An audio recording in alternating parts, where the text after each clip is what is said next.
Alright, just wanted to hear crank up first. The guys had a mess, well, when it came down to vacuum routing, and I mean, just look at that. They put silicone on those vacuum ports. This one doesn't have nothing in there, but she's running really quiet.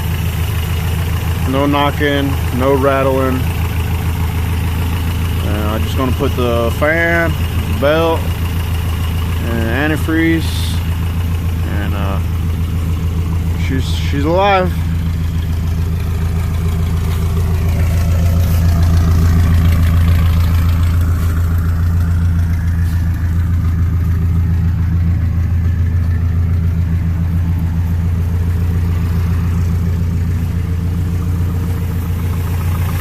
Not too noisy.